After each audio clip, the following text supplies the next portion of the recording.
Whether you're a Christian or not, as a human being, as an American, if you value freedom and liberty and free speech and just all our freedom to worship, all our values, it's important to be, as I said, a visible and vocal part of this fight for Israel.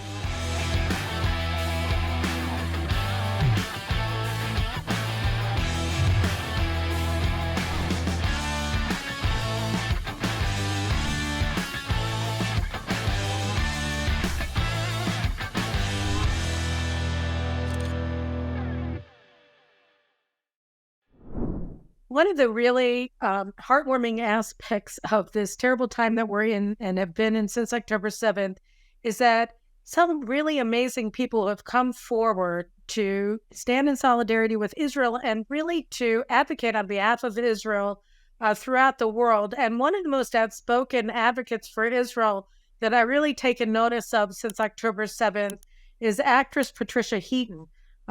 Most of you, certainly I, know Patricia Heaton mainly for her most famous role, which is as Raymond's wife, and everybody loves Raymond. She won 2 Emmys for her role there, and a third Emmy for another role. We've been kind of corresponding back and forth on Twitter and about getting her on the show. So I'm really glad that we were able to get it done this week. And so first of all, Patricia Heaton, thanks so much for joining me on the Caroline Glick Show. And even more importantly, thank you for all of your work for Israel, which I want to talk to you about. Yes, thanks so much for having me. And I'm very thrilled to have you be the first person I'm telling about this new nonprofit that we've started here in Nashville. So I saw you speak. I think it was some kind of UN panel where you... Yeah, you really just laid down the law and just spoke fact and truth, which are in short supply right now. So I was really intrigued by not just your breadth of knowledge, but your ability to express it in such a clear and direct and strong way. So I'm excited to be here. Well, all right. Well, that's enough about me. Let's talk about you. So you started this organization called it's on your shirt. It's O7C. So tell us a little bit about what is that? What is your organization doing? O7C stands for October 7th Coalition. And, I think we were all going about our day and minding our own business in early October. And I spent way too much time on social media. And I saw this stuff start coming, this footage. And I couldn't believe what I was seeing. I was astonished at the barbarity that was coming across social media. And, after realizing what it was, I was so horrified, really, truly horrified. I couldn't believe it was happening. I couldn't believe it in this day and age that we live in. And I just felt such anger and such outrage. And I assumed that the rest of the world would be feeling this too. And then there was sort of a little bit of a lull of a day or two. And then suddenly Israel were the bad guys. And fully formed groups were springing up all over our country, in colleges in particular, on campus, and in big cities like London, supporting Hamas. And I was stunned, and I didn't understand it.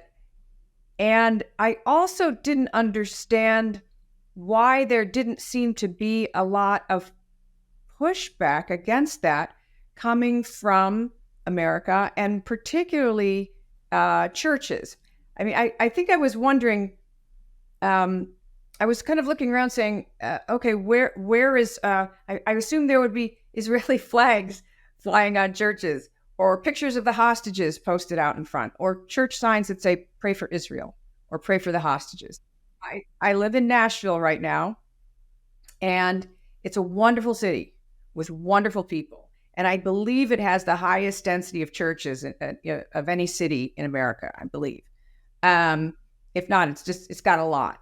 And I know they're all good people. That's the thing. I know they're good people, and I know they care about this kind of thing. So I thought to myself, why do I not see anything? And what I thought was important was that the ceasefire crowd, or however we want to call them, pro-Palestine, pro-Hamas, however you want to phrase it, they were very vocal and very visible.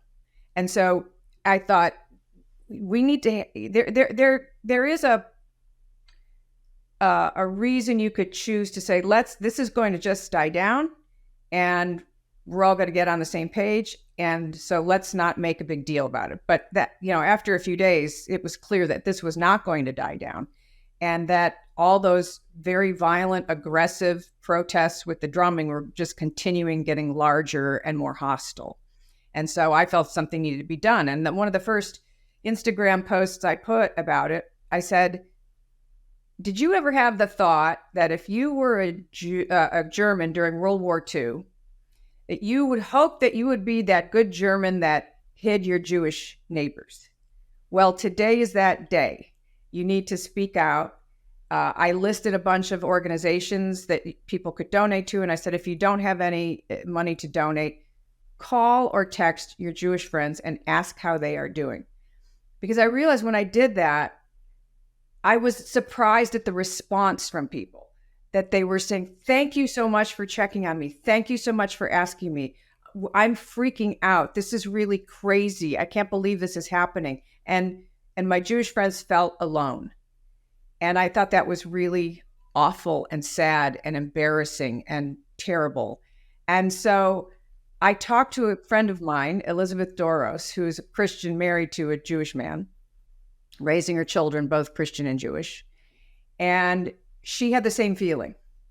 And she happens to be an incredible event planner. And she said, let's find out why there's so much silence.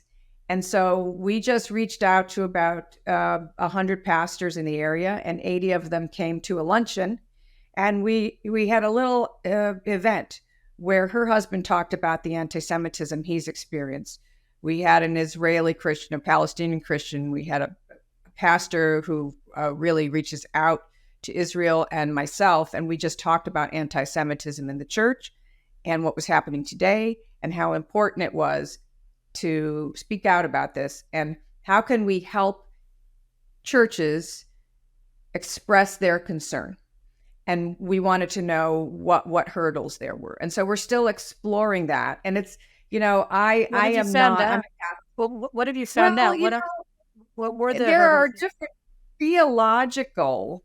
There's some groups that believe in what's called replacement theory, right? So that the promise to the Jews has now been replaced with the promises to the Christians, and that in a theological sense, they don't matter in that big spiritual scheme of things. Not that they don't matter, but it's complicated. Like, I don't even know how to explain that, but there's just this. And I also think there's politics, because there's people you would have thought would have been standing up for Israel.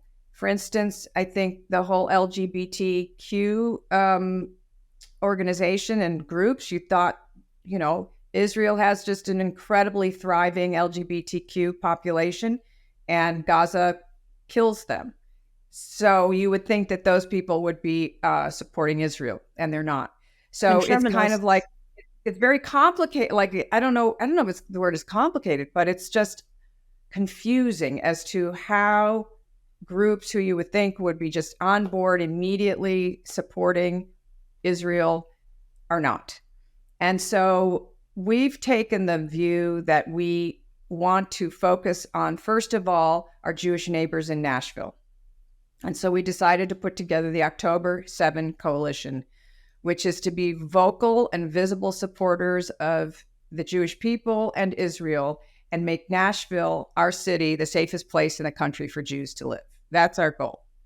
And what we originally did was, with a pastor, Don Finto, wrote a letter of apology to our Jewish neighbors on behalf of the history of the church, and saying, we stand, despite all the wrongs that had happened in the past, we stand with you now, and we're here with you in your great time of need. And it's for any of your listeners who happen to be Christians, it's very biblically supported for Christians to stand with the Jewish people. So we started with that, and then I've been just having one-on-ones with every Jewish leader in the community, and we started with rabbis, and we've gone to our local Jewish Federation and any other Jewish leaders. And it recently culminated with a dinner we just had recently, a few days ago, and 250 people came to this interfaith dinner with about 80 Jewish leaders, and the rest were Christian leaders. Just to start off by saying we're all here together in Nashville, and we're here to support you in whatever we need. And it was just amazing to have Jewish people come into a church. We had all kosher food. We had Israeli musicians.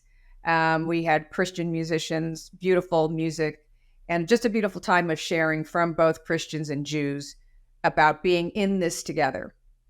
Because as Barry Weiss said, this is about the Jewish people, but it's also about the values we cherish in Western civilization and what our country and what our values are founded on.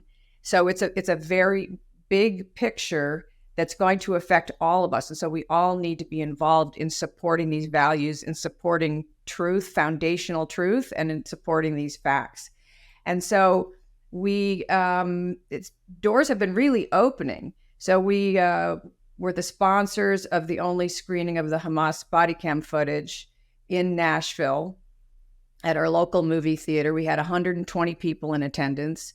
Also, a family of one of the hostages came and spoke about their experience.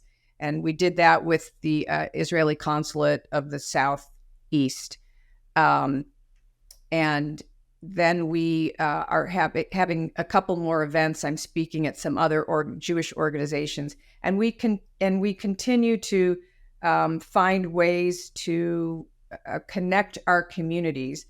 A lot of it is about having educational opportunities for Christians to know our history with the Jewish people and to understand why it's important for us today to be supporting Israel. So when you talk about the biblical references that you try to get people to recognize as important and as the basis of Christian support for Israel, which verses specifically are you talking about? I'll have to send those to you, but I know that in Paul, in his letter to the Romans, in the chapter 11, there's a lot of verses about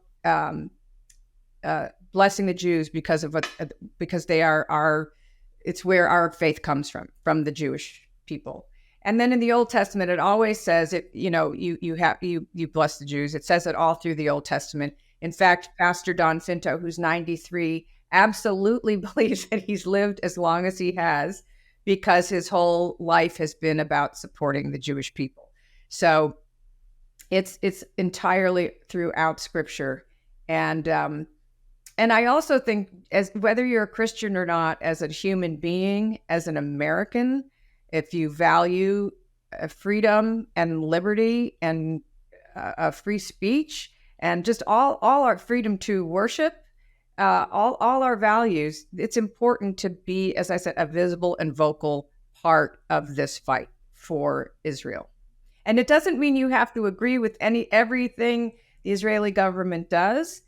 But even Israelis who are not fans of Netanyahu, who would prior to October 7th had been protesting his administration every single weekend, have all joined in to support Israel's fight. So it doesn't mean that you have to agree with every political decision, but we are dealing with something that's, it's a terrorist group. Hamas is a terrorist group, and that has to be taken care of, and the hostages have to be released. And I think that it was also very obvious from the level of barbarism and the victims of October 7th. And when you look at what happened and what's happening and the enemies that Israel faces, they're not concerned about this aspect or that aspect of Israel's national policy or any other policy. It's just that they want to kill all the Jews. I mean, I think that was Jew hatred. I think it's sad to have to put it that bluntly, but it's Jew hatred. And I believe that the kids on campus don't really know what they're talking about. The few interviews I've seen people do with a lot of these college students.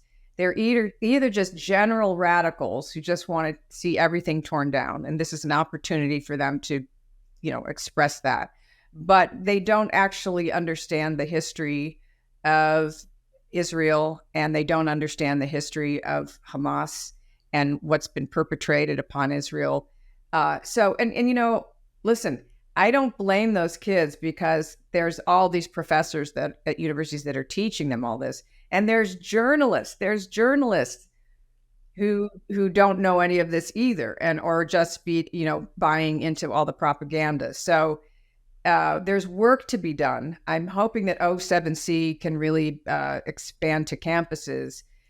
And the problem is that people is it just in Nashville, O7C, or right now just in Nashville? What we want to do is just go very deep in Nashville, and we're still very grassroots, and we're still finding out all the ways in which we can connect our communities. So we have a lot of events happening, and in order to continue to show our support, and then to bring Christians and Jews together. And then once we get our template really solidly down, we hope that we can encourage other cities to take on the O7C mantle and start having that kind of relationship between Christians and Jews in other cities. That's amazing. One of the things that are you also one of the other organizations that I know also is very active in Nashville is the Run for Their Lives group that is now.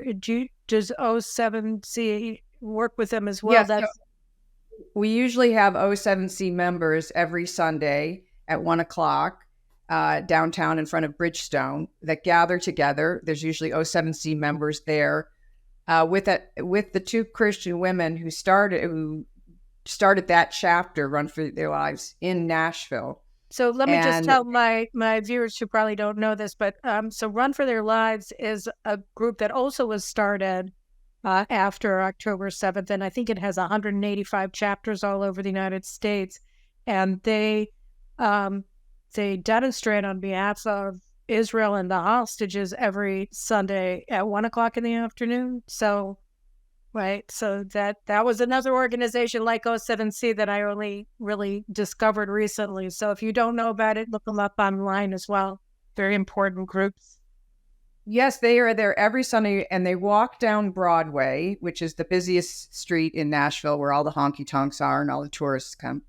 And with pictures of the hostages and Israeli flags, and it's very peaceful, and sometimes they're singing songs, and just keeping the hostages in front of people's minds every week. It's extraordinary. It's amazing. Yeah. And what are the responses that you've really received then in your experience from the Christian leaders? Do you feel like there's a willingness to participate, that there's more of a desire to put it on the side and not take part? What is, I know that you're building it, so do you feel like there's a... So for instance, Conduit Church has always been active from the very beginning. There was a team of pastors, Pastor Darren at Conduit took a team over to Israel and raised a lot of money for the victims who have had to live in hotels since their homes were burned down. They've raised probably $100,000 to help support them while they're trying to put their lives back together. They're very, very, very active in supporting Israel and being a part of being really vocal and visible supporters here in Nashville. The Church of the City, where we held our dinner for 250 people, super supportive. So we have found that some of the evangelical churches are more supportive. And then you get into some of these theological mazes with other churches. They may talk about it a little bit at their pulpit. My idea was to take smaller postcard-sized pictures of the hostages and just hand them to families as they leave and say, would you please pray for this particular hostage? And please pray for that particular family. So I'm trying to work to put that together. But I think that is sort of like a non-controversial way to be a supportive Christian in this space. I know that, there's I understand that people have a problem with war and with the casualties of war and with civilians dying. Nobody wants that and nobody likes that. I don't know how you get around the fact that Hamas is in control of whether that keeps happening or not. If the hostages were released, it would end. And I don't know why that is a hard message for people to understand, or a hard truth for people to understand. And then as far as the Catholic Church goes, the Catholic Church is such a big institution. And to be honest, it's a simple thing that, like, priests don't have the amount of staff and things that a lot of these huge evangelical churches do. They're still kind of stuck in the 70s a little bit. And so they have so much on their plate that it's a little harder to get their attention and get them involved. And so one of the things that we are going to do is create a liaison network to have someone in the parish who feels called to do this kind of work, have them be a part of a network in conjunction with also Jewish congregants, so that they can be communicating with each other, not only about if emergencies come up, our synagogue's been vandalized, we need people to come over here, but to do educational things together and just to socialize together too. I think it's important just to get to know each other as people, as members of the same community who both share the roots of their faith, and so we're not so siloed from each other in our communities. And I think have you had a lot of anti-Semitism in Nashville, the way that you've seen in Chicago and New York, LA, and all the other? We had one group. Yeah, we had one group of neo-Nazis march a few Saturdays ago, and fortunately, the city council condemned that with they passed a motion saying they condemned that in no uncertain terms. But we also have a lot of people who come to those city council meetings and commandeer those meetings and to talk about ceasefire. They find ways to take a current issue in the city council and work in ceasefire or the IDF or genocide or apartheid or one of those, buzzwords. And so we've been going to the council meetings now ourselves and also speaking.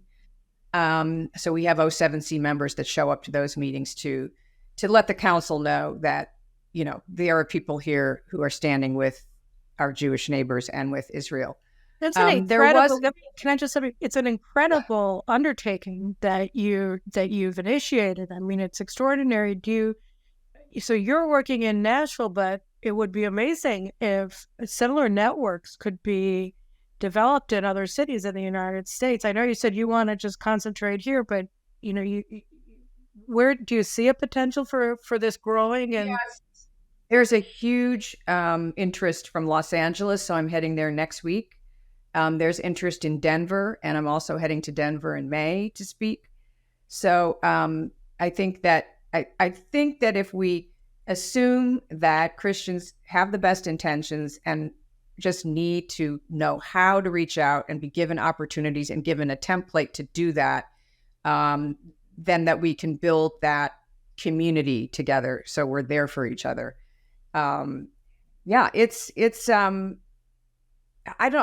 me, it was just like a human thing. My friend John Ondrasik had this beautiful song called "We Are Not Okay." And he and I are friends, and, he's been around the country speaking about it. And to me, it's the same as John said, it's just about being human and treating each other with respect and having dialogue and not shouting each other down and not screaming epitaphs. And it's just no Jewish student on campus should have to fear for their lives when they're going to school. I mean, to me, this is so basic.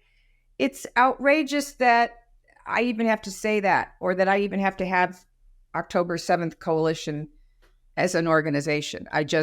But that's the time we're living in, I guess. And so we have to answer that call. And, one of the notable things, obviously, you're a great spokesperson for this because you're also famous because you're a Hollywood star, which is, I know John Voight is a good friend and he's an amazing supporter of Israel as well. But, when you look at the overall sort of atmosphere in Hollywood, especially after the Oscars, but it just feels like it's it's not a supportive environment for Israel.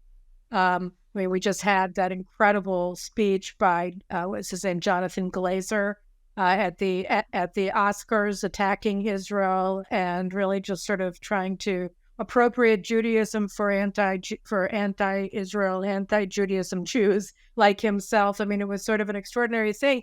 And you had people who were wearing these lapel pins of a bloody hand, which, whether they knew it or not, was the image of the lynch of two Jewish Israeli reservists who stumbled into Ramallah in October of 2000, and they were torn apart by a Palestinian lynch mob. And you had these Hollywood people, sitting in the Oscars wearing these lapel pins, and it just sort of felt very ghoulish and hateful towards Israel. So how do you feel being such an outspoken advocate for Jews and for the state of Israel, and being a member of the Hollywood community, even if moved to if you're living in a national stage?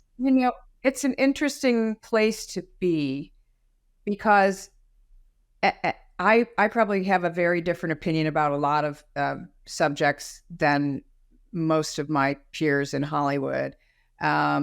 And you, by the way, I just want to add, you've been at this for a while. You were also very supportive of Israel during the 2006 war with Hezbollah in Lebanon. So, yeah, and I think I grew up. I'm Irish Catholic. We were Kennedy Democrats, right?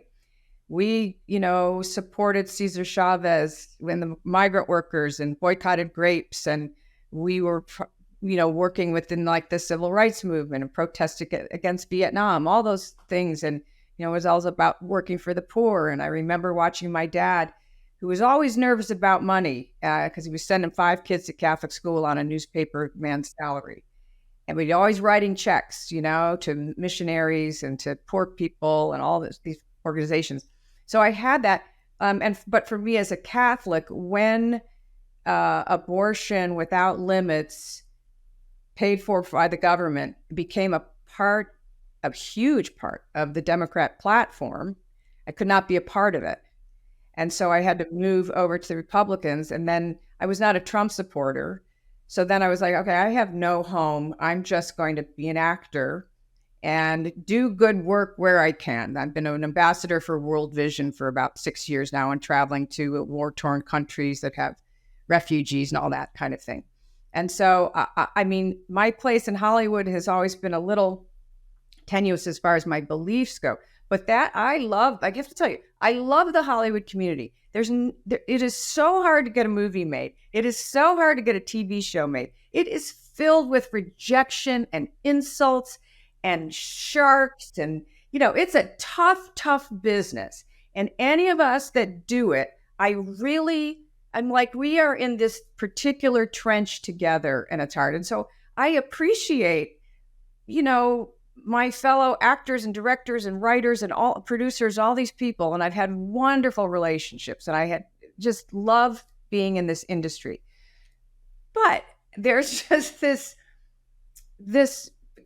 I don't know how to put it. I understand, especially for actors, they're emotive empaths, they think with their hearts.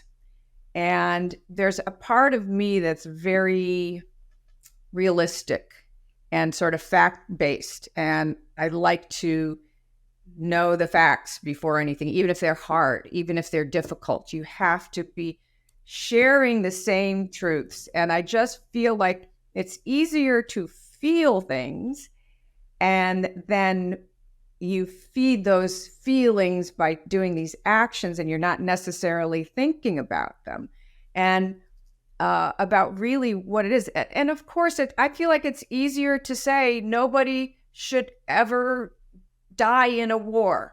Nobody wants that. But let's talk about the reality of what is happening. Miss America, that everybody used to laugh at the Miss America contest, but all of the contestants would get up there and say that she was for world peace. It's like yeah, we all like, world peace, and it sounds so Yeah, like, profound well, from who Miss isn't Tennessee. for war? Yes, that's right. Like, oh, I'm for war. No, nobody's for war. But we have to live in reality, and maybe it's because I'm Catholic. There's more of an, and this is what I think. I think because people say, "What's your thing with the Jewish people? Have you, are you Jewish people in your family?" No, I'm Catholic. Have you been to Israel? Never been to Israel. Oh, it's going to be my next question. And when are you coming was going to be the question after that, but we'll get to that in a second. We're trying to make it work. But let me tell you this: when I moved to Hollywood, my first couple in the early in the 90s, I was on a treadmill at a gym, and there was an elderly woman next to me on the treadmill, just doing her thing. And I looked over, and she had her numbers tattooed on her wrist. And Caroline, it was just like this gut punch. It was the gut punch of like history hitting me right in the stomach. Like, here is the living proof, the living embodiment of that period, of that horror that was human beings perpetrated upon each other. And it just really struck me. And that's always stayed with me. And so, I mean, I don't know. I just feel like to me, it's just obvious that even despite the difficulties of war, that this is the side, Israel is are the people to support, and I think, and I think nobody likes suffering, but suffering is in the world. And that's also the advantage of being Catholic and being Jewish, is I think we share those two things, guilt and suffering. Like and also rationality, I mean, I always go back to that speech that Pope Benedict gave at Regensburg in 2006 that got him to a world of trouble. But he was citing like this, I don't know, medieval dialogue between a Catholic leader in Constantinople and an Islamic leader in Constantinople, and that the Catholic, the Byzantine priest was saying to the Muslim leader, look, you guys are rejecting reason. I mean, how can you believe and have faith in a faith that it rejects reason? And then the response of the Islamic world to the Regensburg speech was to act with completely irrational anger and rage, and they killed all of these nuns in Africa, and it was just a horrible rampage that people went on against Christians after he said, "Why are you rejecting reason as the basis of faith?"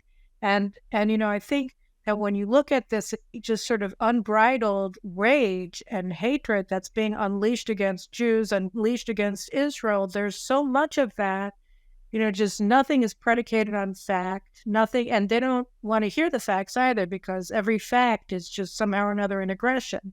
So it's hard. Yeah, I agree. And I've always wondered, what is the anger? If you ask a question, why is there anger for asking a question? This doesn't make sense to me. If you know your belief, you feel like you have solid evidence or reasons why you hold those beliefs, why do you get angry when someone asks you to explain yourself? Why do you get angry when you're challenged? I don't listen. There are people who are atheists. I don't care. They can say anything they want about me or about God or Jesus or anything. Listen, even Christians can talk about Catholics and talk about Mary and all the stuff they don't understand. And by the way, the Catholic Church has a whole lot of problems, right? So listen, I can totally admit to that. Like that's the other thing. I will admit to like all these issues about being Catholic.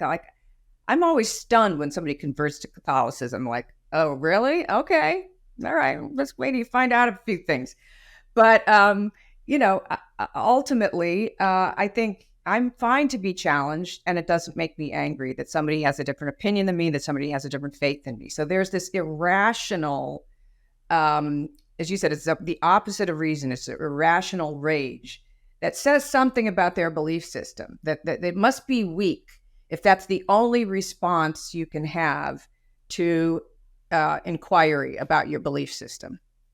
No, I agree. And I think that, one of the issues that we're dealing with today is that we're seeing the development of of a dominant culture in many quarters in the West that is based on, like you said, sort of like the Hollywood way of based on emotion and shunning facts, and it puts you at a disadvantage, which is why I find your approach so compelling, which is really just, individuals speaking to one another, across cultural differences and having that, come, support Israel with me, and I think that that's, it's a different approach. It's not, come to our rally, come to our, it's come, let's be together in this, which is really, Yes. which is different. It's a different way of Have going. you, in all the circles that you move in, I mean, you have a few people in Hollywood, like I know Deborah Messing, I believe she's working on a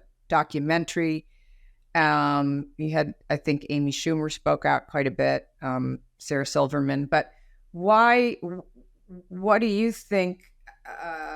Have you gotten any more insight into Hollywood either about, why you didn't have the same outpouring of support as the Jews gave to like BLM or the George Floyd thing or Ukraine Me Too, or Ukraine?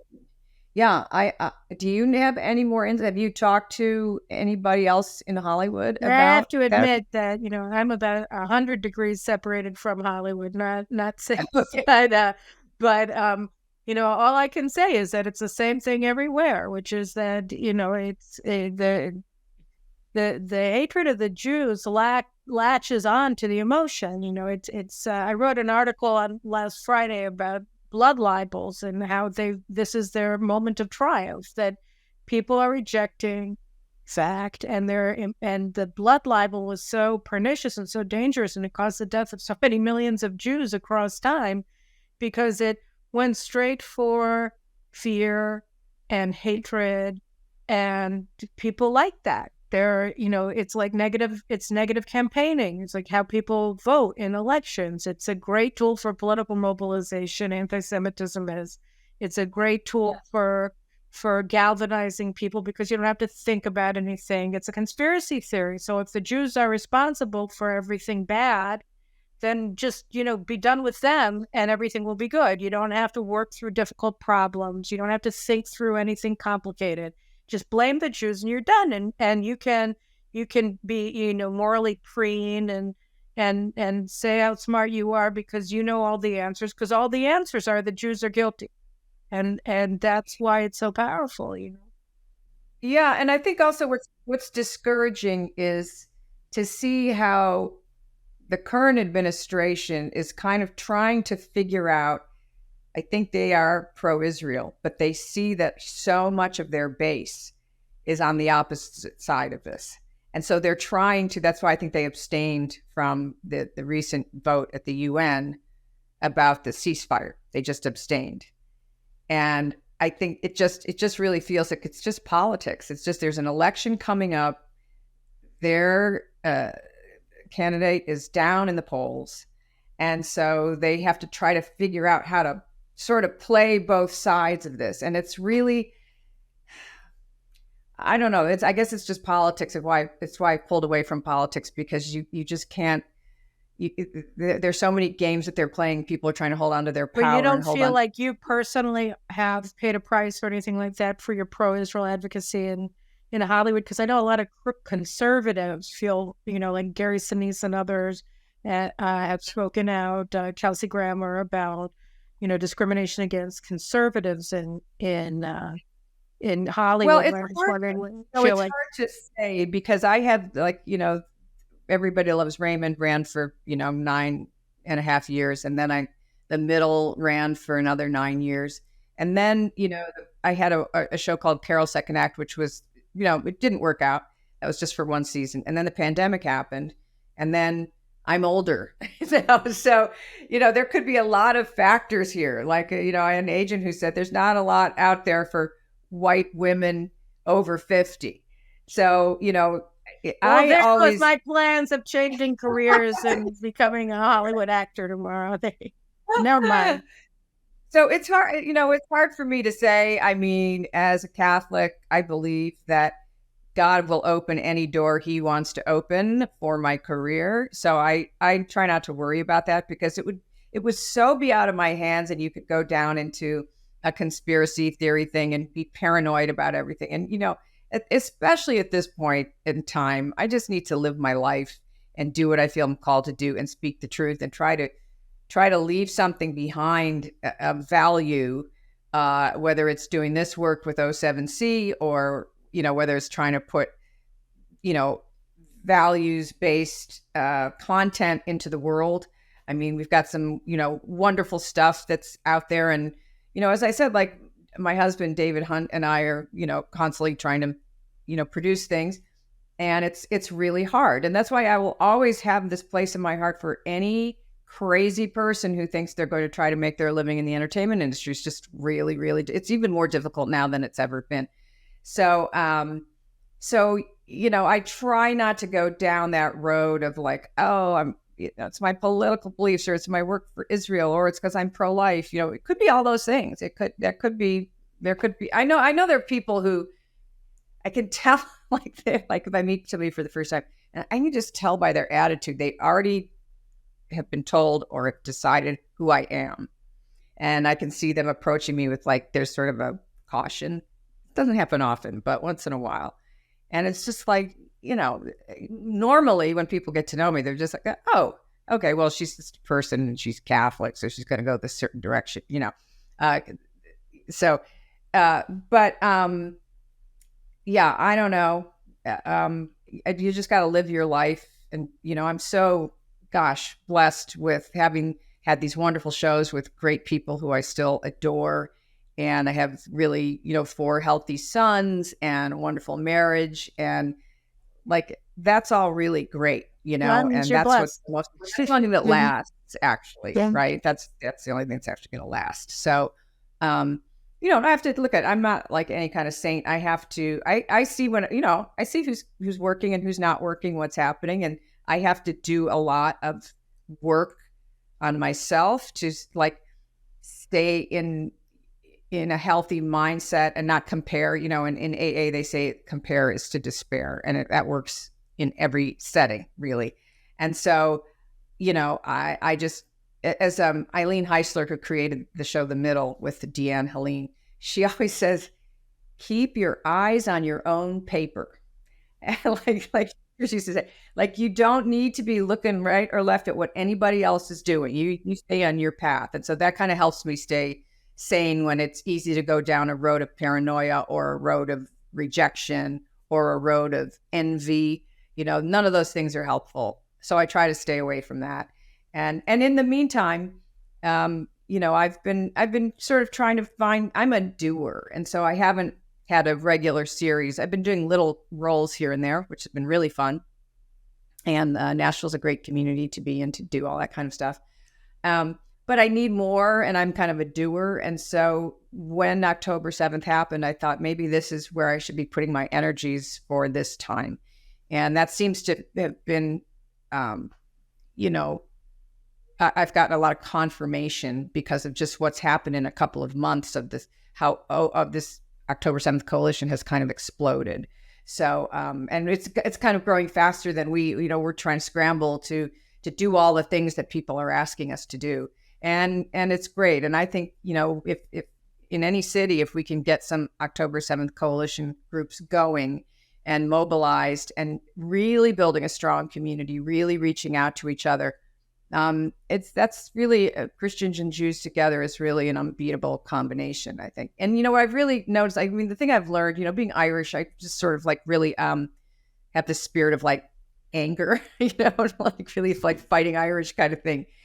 And I've noticed when I went to the rally in Washington with my husband David Hunt and our Grammy Award-winning producer friend Steve Schnurr and his wife Brigitte, the love, the peacefulness, the calmness, the seriousness, but there was joy. There was even joy there, and a sense of fellowship. And it's such a lesson for me to try to have that kind of response. And in talking to a lot of the rabbis too, it's been very interesting that it's not resignation, that's not the word, but it's just, this is not new. It's horrifying. We thought it would never get this bad again, but it's not a new thing. And that the Jewish people have lived with this all their lives. And that has been sobering to me, to realize the rest of us can kind of flit along in life without the burden of that history in our families, and it's a real, excuse the term, cross to bear for the Jewish people, that history. And so to have us come alongside you and help you carry that load, I think is just it's a gift, actually. It's a blessing to be able to participate in that. Well, that's amazing. As a Catholic, let me ask you one last question, because I want to just get time for you to, give your thoughts. But this is just such an extraordinary story where you're telling me here about how you came to do this incredible action on behalf of the Jews in Nashville and America, and of course the state of Israel and the hostages. I know on your your Twitter feed, your profile picture is Shir Bibas, the baby who was still in Gaza, who was taken with his family hostage. And when you see you've done the 07C story is an extraordinary story. Where do you see this? Do you have any sense of where you want to be in this in 3 months or 6 months? Like, how you see this shaping your future, how you want this to continue to have a ripple effect into the future? Where do you see this? Yeah, I think that as I said, we want to go a bit deeper in Nashville and make sure that we have a really great network. It's part of our main goal is to have networks with churches and synagogues together, so that we're all in communication. We're all on the same page. We can call on each other. Listen, Christian churches and schools are attacked also. This week is the 1-year anniversary of the Covenant school shooting. So there's a lot that's going on against certain faith groups. And so it's important for all of us to be on the same page and to have each other's backs. That's the thing, to just really have each other's back. And so there's different ways in different communities it will show up in differently. We want to do the celebration, the Independence Day celebration together as a city, and not just have it just a Jewish celebration, but with Christians too. So there's opportunities you can find in your city that work for you and work for your churches, because I think all these churches and synagogues also have different personalities, whether it's a modern Orthodox or Reformed or, there's all that. You've gotten into our weeds. Yes, it's true.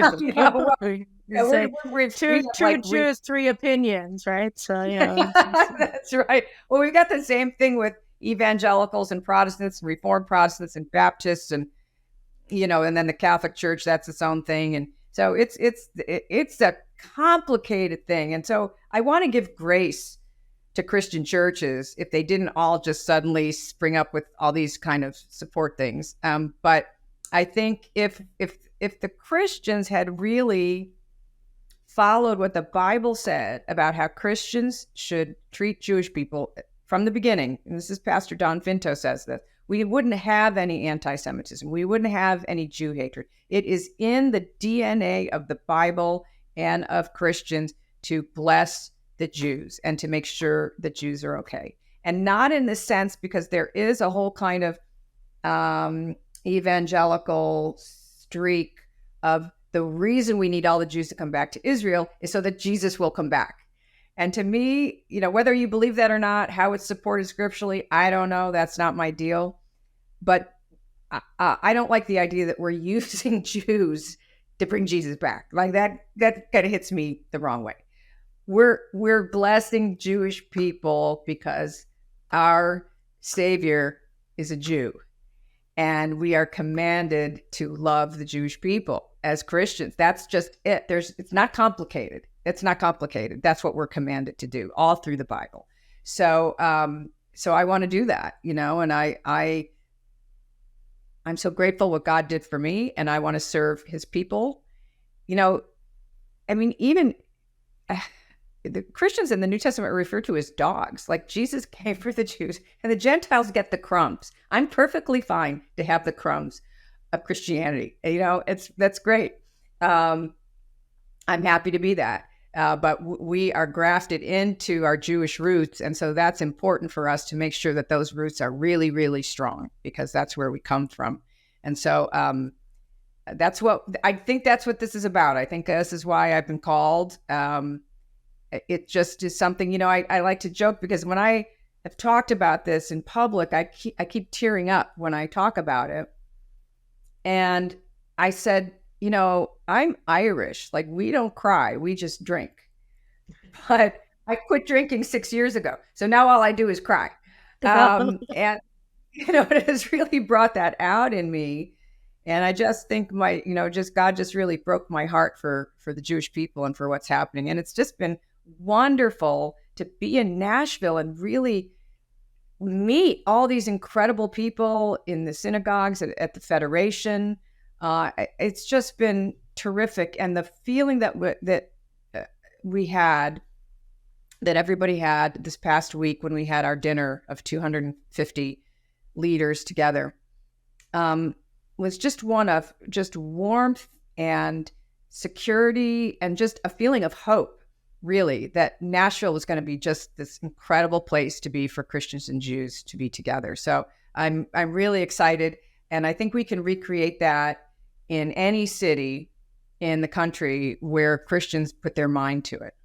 Well, first of all, I hope you're going to be in Nashville on May 22nd, because I'm supposed to be there for the first time in my life to speak at a conference. Just saying. But aside from that, yeah, I'm actually going to be in the States again next week. A bunch of travel going on here in my normally sedentary.